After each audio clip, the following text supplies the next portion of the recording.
बार बार कहला जी पाप बेटी बड़ी जंजालावा हे कंवर ना कहला जी पाप भैया थे जंजाला तने जनमवला जी पाप जांघे बाई ठवल रे तने जनमवला जी पाप जांघा बाई ठवल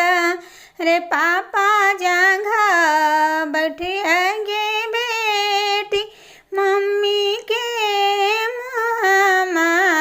देखी अरे चाचा जांघा बैठ गे बेटी चाची के मुँहमा देखी के करारो बल का गे बेटी भिंजेला लालिया चराव रे के करे रो बल का गे बेटी भिंजेला लालिया चराव रे के करे रो बल का गे बेटी भिंजेला लाली पगड़िया हरे के करे भीरो बल का गे बेटी भिंजेला लाली पगड़िया मम्मी के रोवल का गे बेटी भिंजेला रेशमिया चराव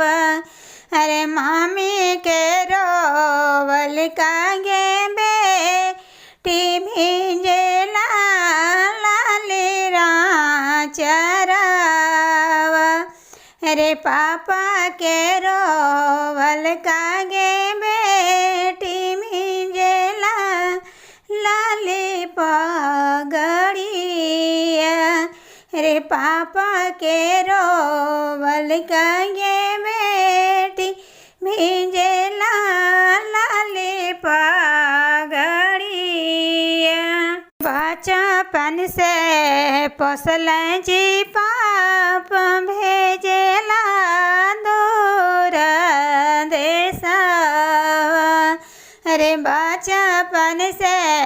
पोसल जी पाप भेजेला दूर देशवा हे कवनी कारण जी पाप भेजेला दूर